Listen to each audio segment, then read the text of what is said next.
it's Melissa Peters here again with DORN Companies, coming to you pain-free live to help you live pain-free. Thanks for tuning in again today for the third episode of the Injury Prevention Academy.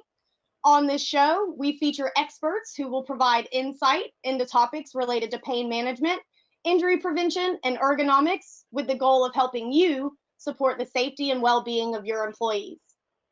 For over 20 years, DORN has led the cutting edge of workplace safety solutions, offering holistic, proactive strategies to help organizations in all sectors reduce injuries, cut costs, and boost productivity. With a whole person approach to safety that evaluates body behavior and environment, DORN deploys custom-built solutions based on trusted science and the expertise of a nationwide team of workplace safety specialists. With an annual ROI of over 600% and a reach of over 100,000 employees, we've saved employers over $100 million in workers' compensation and healthcare claims and costs. Joining us today is Kevin Lombardo, the president and CEO of DORN Companies. And today we'll be chatting with him about injury prevention in the midst of a pandemic and effective strategies in responding to present circumstances. So, hey, Kevin, thank you for joining us. How are you today? Oh, I'm good, Melissa. Thanks for having me. Appreciate the efforts you're doing, and the Injury Prevention Academy is looks like a great tool. Well, thank you, and I'm excited to be able to pick your brain today. I feel like this is a rare treat for me. Let's just go ahead and be real. Things have been strange over the last several months. I think we can all relate to Yep, that. Some absolutely. companies have continued operations, others are in the midst of reopening, and we've all made a lot of adjustments. So related to that, I want to launch off with just what are some major concerns that you've heard from safety leaders, Sure. and what advice do you have for them? Yeah, I can give you some feedback. A couple of things. We conducted a poll, and we had about close to 500 people actually responding, as well as I've talked to at least a dozen safety leaders around the country to try to just gauge what's going on. And I'd say, just to summarize it, about 50% have indicated that a second wave is one of their biggest concerns. So what's on the mind of everybody is, hey, we got things a little bit under control. We got our employees safe. We got the PPE stuff, but what's next? And I think the second wave is just in the back of their heads. Followed up, about 30% were really concerned about preventative measures. Okay, that's my concern is the second wave. What do I do about it? And then another 20%, which isn't that surprising, and I'm glad to see that people are thinking about it, is the injury side. The fact that their energies and their focus has been so geared towards preventative measures on COVID, that injury prevention is still top of mind, at least, the 20% that was actually number 3 in the poll. But I think it shows the importance of injury prevention as well, because as people time got pushed away, and that's one of their biggest concern, is where people, when you think about somebody's got the title EH&S, the H is health and environmental health and safety. Well, environmental and safety have always been their biggest concern. Industrial hygienists, injuries, things. And most of them said, health, maybe 5% of my time. Automatically overnight, it went to about 60 to 70 to 80% of their time. And now going forward, as they add up the percentages and it comes to about 110%, that health side of it is going to be a big component. So they're concerned about how to make sure that the triangle of health, environmental health and safety are all taken care of in some equilibrium. Yes, that's very insightful. I know in some of my own conversations, I've heard those concerns and the overwhelming nature, and working with people to see the Mm-hmm. importance of still giving that attention to injury prevention, even in the midst of us all kind of adjusting to the evolving reality. So related to that evolving reality, I know DORN, we have developed a 5-component framework, and for Yep. those people who are tuned in and watching, I am going to share Okay. the 5 pillars. And Kevin, if you could, I would just like to hear you kind of walk us through what's involved in these 5 pillars and how it all comes Sure. together with people adjusting to the new realities that we're facing. No, that's great. Thanks, Melissa. Yeah, when you look at this, I won't go through every single one of these because in detail as far as the subgroups, but we published an ebook that actually walks through these 5 components, and it was taken. We developed this based on consultation with the CDC, the National Safety Council, regional ASSP type groups, and other groups, as well as talking to C-level safety executives. And really, this framework came out of those conversations. When you think about workforce planning, you have to be ready. You have to. What is the new support that you have to provide your employees? Whether it's the equipment, PPE, or whether it's social distancing by putting up guards in between workstations, separating the workout, things of that nature. So you have to start thinking about your workforce. What does it look like? How are you going to take care of them? How are you going to make sure that you're getting what you need from a productivity, meeting your customer demands, as well as making sure that you have. The one piece that we added as we started talking to people was down in supply chain. Okay. Everybody, when this thing happened, everybody became, rightfully so, inwardly focused. But as things went on, and we found early on, this may not be the case today, but if there's a second wave, this is all part of preparing for a second wave. Your supply chain, where are your goods coming from? If they're coming from overseas, what's the likelihood of disruption? What is your backup plan to get raw materials, if those raw materials are from overseas in areas that might be quarantined, not producing, things of that nature? Because we here in the US, we don't control the rest of the world, but Yeah, we're dependent on the rest of the world. This is a global economy, and we have to do that. So that's kind of the workforce planning, and that's why we put supply chain in there, because that's part of your workforce. Those are the people that are supplying you the raw materials. absolutely. Yeah, the physical environment, I think everybody's probably doing a pretty good job on that, but you do have to audit, you do have to think about it. We have some clients that are looking at what's called shift lighting or working in pods. Shift lighting means if you and I normally both start at 7 a.m., maybe I'm starting at 6:55 and you're starting at 7, and the next person's starting at 7:05.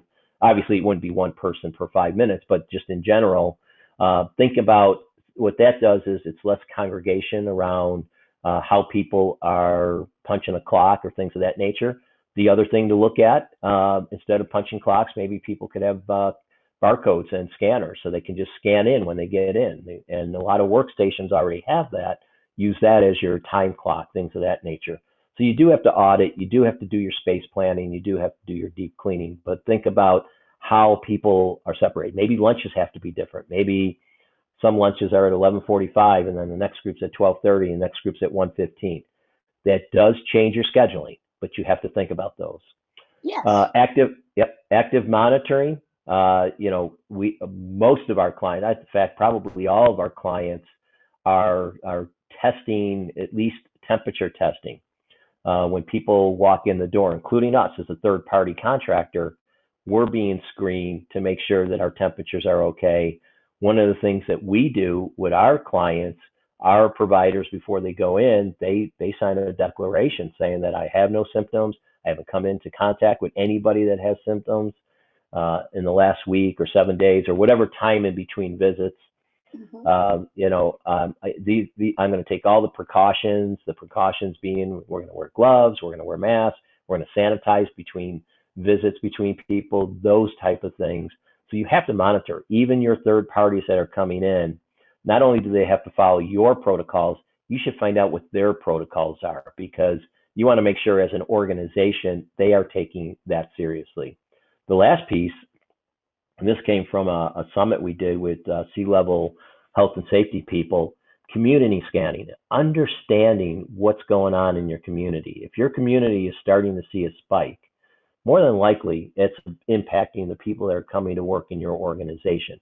And many organizations are basically creating thresholds level ones, level two, level three, depending on the rate of positive tests in the community. And based on level one, level two, level three, it could be anything from reduced hours to more spatial requirements to, hey, we're going to shut the shift down for the next couple of days because the community is having it. So looking outwardly as well and not being so inwardly focused. So that's that kind of monitoring.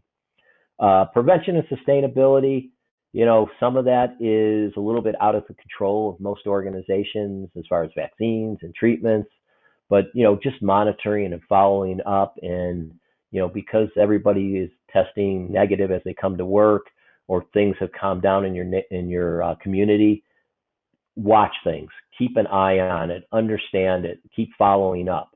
And those are those four pillars. When people say second wave, if they really focus on these, this is a framework. Obviously, we don't have access to 10,000 people that got this ebook, but when you look at what you're doing as an organization, whatever you're doing in your organization, this is a good framework to follow. You fill in the blanks underneath these things. Then the last piece is what I think we added to the mix, Yes. injury prevention, because again, when we talked to people in the beginning, even current clients, the feedback was, I got to get masks, I got to get sanitizer, I got to get gloves. We asked all third parties to leave, and that's great. We appreciate that. We understand that. A lot of our clients said, no, you can't leave. You're an essential part of our health and safety. So we became part of that culture. So, but injury prevention just can't be put on the sidelines.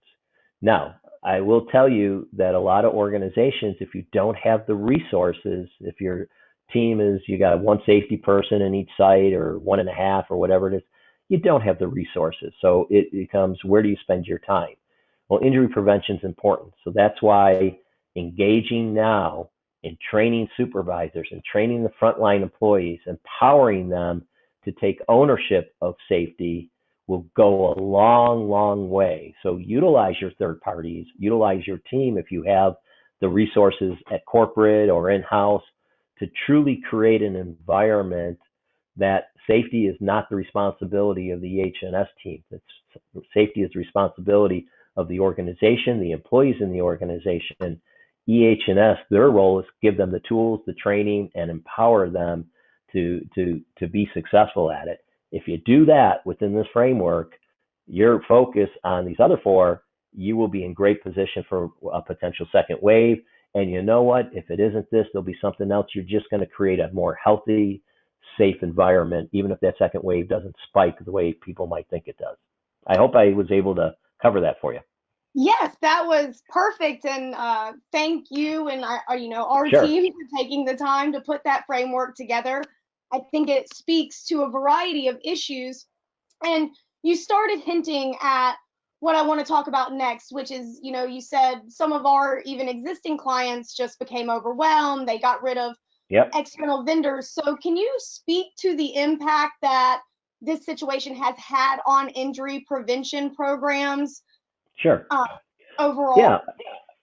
Yeah, I think it's been a mixed bag. I think those who have the resources had ingrained programs that, even if they were non-third party or if they were third party, it doesn't matter. They were able to carry on in some fashion. And in fact, like I said, we had a good percentage of our clients say, you got to stay here. We need this service. We don't know what's happening. Our people are working, the people that are left are working under higher stress levels. They're thinking about my family at home, my kids. Am I going to get sick coming to work? There's a lot of additional stressors and pressures that were coming on people, on employees. So injury prevention actually probably should have been enhanced in some cases. Understandably, in the first month, probably finding mask, gloves, shields, putting up the partitions, the most important thing, because we're talking life and death. After that, starting to think about that employee. We use the word, we total worker wellness or health and things of that nature. It's important to think about that employee in all aspects, because it's not about just putting the shields between them and their teammate or giving them the mask and the gloves. It's about that stress. How are they handling that stress? How are you helping them with tools so that they can at least deal with the stress a little bit easier, knowing that their organization cares about them? So it's had an effect in the sense that I'd say there are a lot of organizations, again, they don't have the resources. So they focused on the health side, which was important. They're now starting to get back into that injury prevention side. But as you think about maybe a potential second wave, how do you look at all five pillars? And that's an important component. And if you don't have the in-house resources, look to outside groups who are experts in this area. They could be experts in a couple, two, three of those pillars to come in and supplement what you have. It's still your ownership as an organization, but there are groups out there, be it DORN or anybody else, there are groups out there that can help you, not just with one pillar, but with two or three, maybe even five of those pillars to ensure that you can handle a second wave and that your employees are dealing with it, are given the tools to be able to deal with it in a way that reduce injury risk. Because if I come to work stressed every day and I'm, it's in my shoulders, I'm tight because maybe my wife has it. Maybe I'm asymptomatic, but my wife has it. Well, I still have to go to work. They tested me. I don't have it. I still have to go to work, but I'm worried about my wife. I'm worried about my children. I'm worried about, am I going to be one of the 40 million unemployed? There's a lot going on in people's lives right now and then you start layering on top of, without getting political, the protests that are going on and the other unsettling things in the communities. How do I deal with that as a person in my role and coming to work, making sure I'm focused, my arm doesn't get chopped off, I don't get an accident driving to work? A lot of things that organizations really need to be thinking about, I think right now, because it's going to be there in some fashion. There's going to be spikes. It may not be everywhere, it might be in your community. Well, how are you going to deal with it? And if you say, well, there won't be too much spikes and we'll deal with it then, I think you're already behind the curve. You're behind the eight ball there. Yes, and I'm completely on board with that holistic approach. And going back to the survey earlier, you mentioned that 20% did already indicate some worry Yep. about an increase in injury rate. So for those other 80%, but also for just any safety leaders or professionals out there listening, what case do you make about really emphasizing to employers why Sure. it's important to prioritize pain management and injury prevention at this time? Well, it's important, I think, and just to clarify, the 20% is really where people fell as far as it was third in line behind a second wave, preventative measures. So I think a lot of people are interested in injury prevention. They see it as an issue. It just fell down their priority list. But to Yes. your point, why is it important? I think we covered some of that with the stress.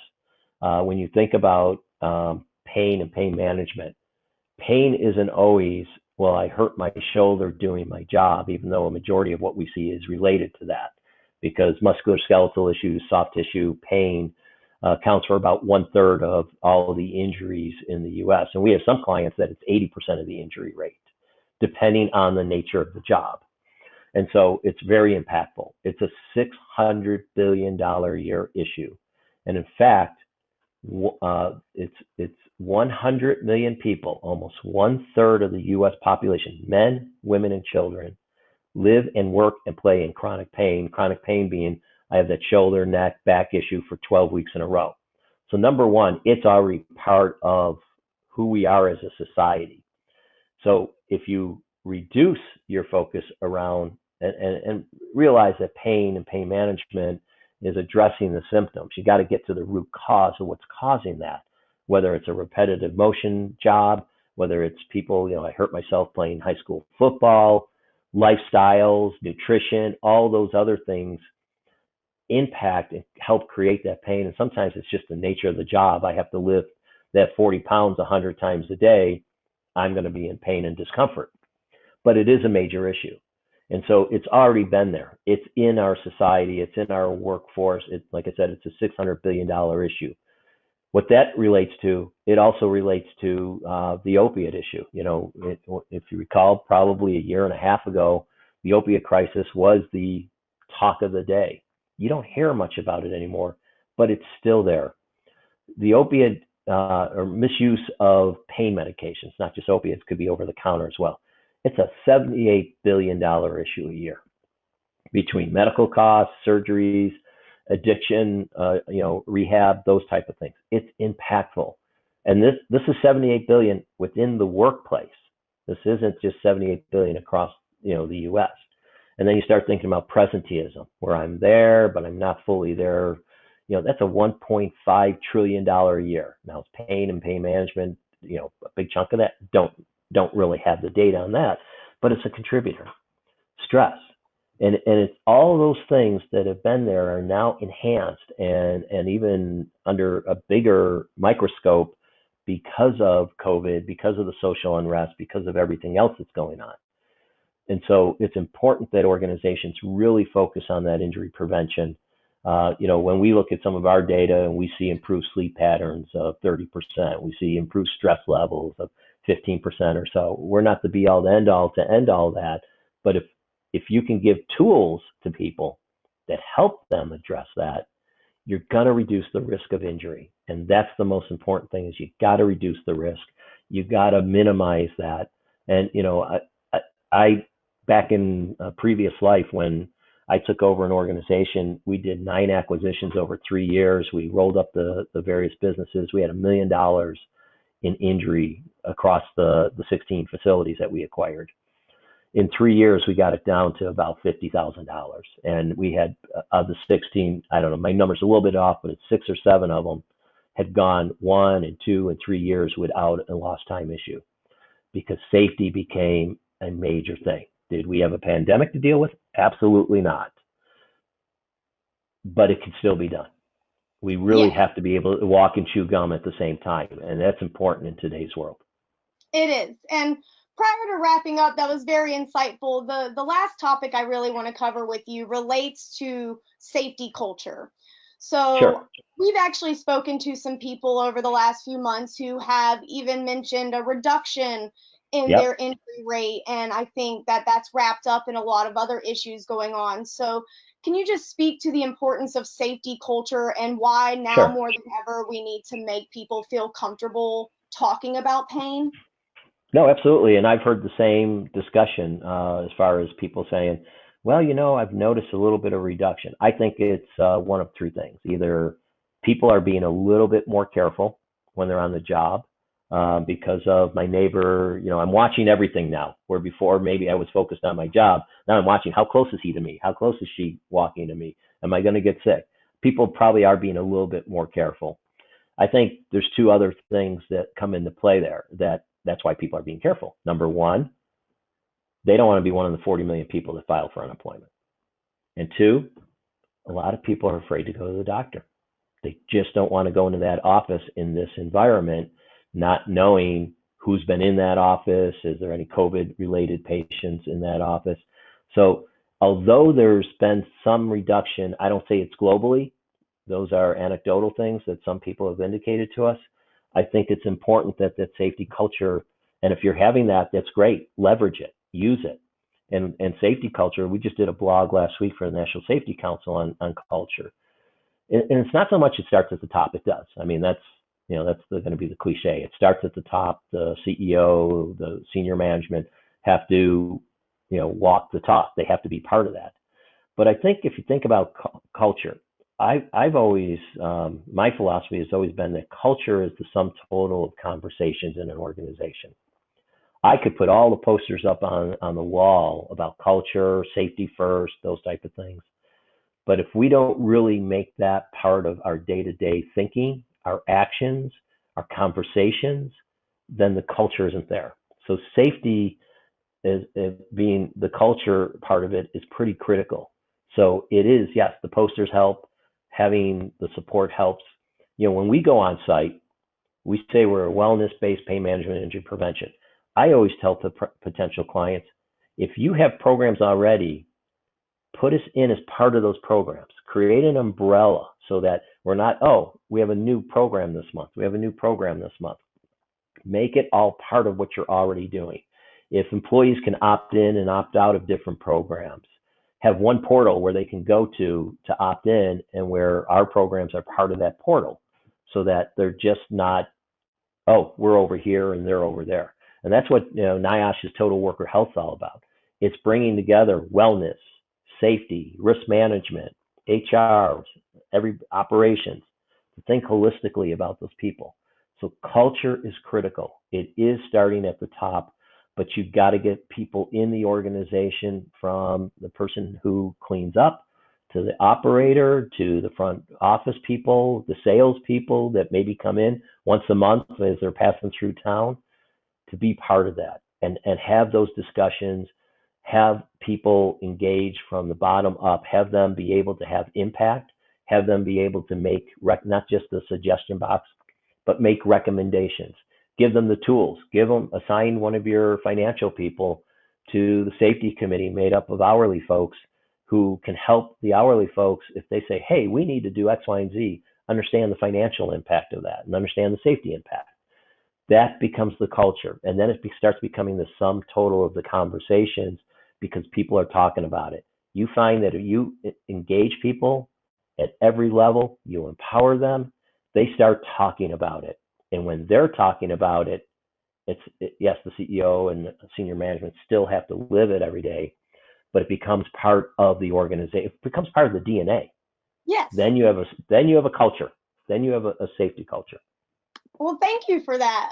So to wrap up, what I always like to do is just, you've given us so much great information, but for our listeners out there, what one major takeaway message would you like for them to leave this episode with?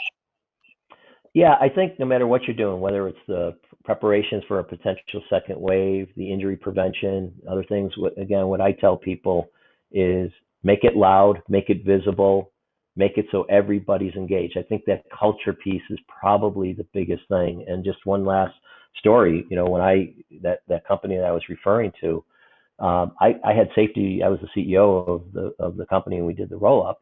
I had safety report to my office. Doesn't mean it can't report to operations, but I had safety report to my office because it was that important. So make it loud, make it visible, make it part of your DNA. To me, you do that whether it's on the preventative side for the next COVID spike or on the injury prevention side, and in reality, it should be both. You're going to be outrageously successful. Well, thank you, Kevin, so much for your Sure. time and valuable insight. We appreciate all of you out there who took the time to listen or watch, and hope you gained some useful information. And we hope you join us again in a couple of weeks for episode 4. Thanks, Melissa. Be safe.